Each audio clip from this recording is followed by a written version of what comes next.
Hello, my dear students. How are you? I am fine, thank you. I am also fine. এটা তোমাদের কি class আজকে? English. English কি বিষয়ের উপর ক্লাস? তোমরা কি টেন্স শিখেছো? ওকে, তাহলে আমি কি কিছু প্রশ্ন করতে পারবো? Thank you.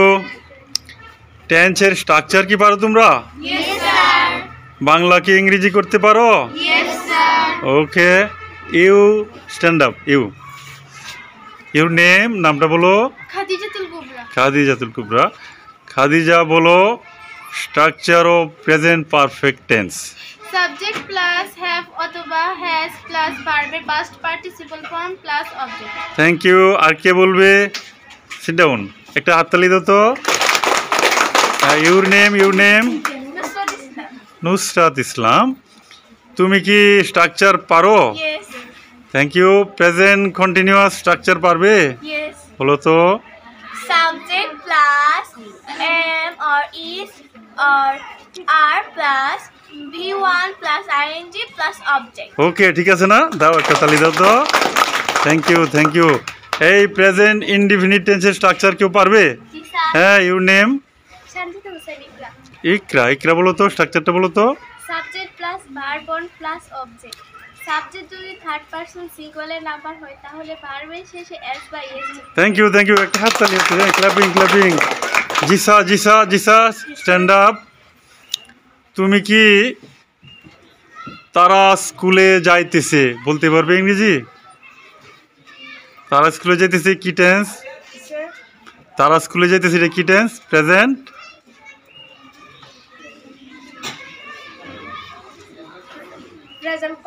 Present continuous. তারা স্কুলে যাইতেছে এটাকে ইংরেজি করতে পারবে? বলো তো। They are going to school. Fine. হ্যাঁ, তাহমিনা, তোমার নাম তাহমিনা? ওকে, তাহমিনা কি স্ট্রাকচার পারো? তুমি বলো তো পাস্ট ইনডিফিনিট টেন্সের স্ট্রাকচার কি হবে? সাবজেক্ট প্লাস ভার্ব এর first form plus object. Thank you. হাততালি। আসলে এই যে টেন্স কাকে বলে পারো তোমরা? কি হবে বলো তো? ক্রিয়া সম্পাদনের সময় নির্দেশককে টেন্স বলে। ওকে, থ্যাংক ইউ। অথবা ক্রিয়ার কালকে টেন্স বলে, ভার্বের টাইমকে টেন্স বলে, বিভিন্নভাবে হইতে পারে। আর এই টেন্স কিন্তু অত্যন্ত গুরুত্বপূর্ণ, ঠিক আছে? কারণ tense is the mother of English grammar. তাহলে মাদার মানে মা ছাড়া কি সন্তান হয়? তো ওই টেন্সটা তোমাদেরকে 100% শিখতে হবে। পারবে না? আর তোমরা যদি ভালো করে শিখতে চাও তাহলে তোমাদেরকে কিছু নিয়ম কানুন মানতে হবে, ঠিক আছে? আর তোমাদের বাবা মা, গুরুজন, শিক্ষক তাদেরকে কি করতে হবে?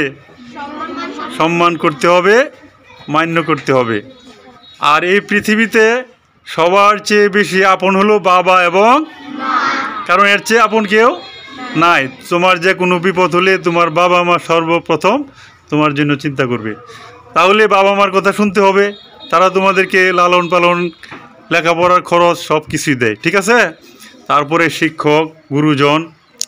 এই বিষয়ে আমি একটি ছন্দ তৈরি করেছি, আমি বলে দিব, তোমরা বলবে। হ্যাঁ, বাবা মা শিক্ষক গুরুজনকে মানব, জীবনে সফলতা ছিনিয়ে আনবো। তাহলে সবাই এগুলি পালন করবে তো? হ্যাঁ, তাহলে থ্যাংক ইউ। একটা ক্ল্যাপিং দাও তো জোরে। হ্যাঁ, আবার তোমাদের সাথে দেখা হবে। তোমরা সবার মঙ্গল হোক, ভালো করে পড়াশোনা করো। হ্যাঁ, ওকে।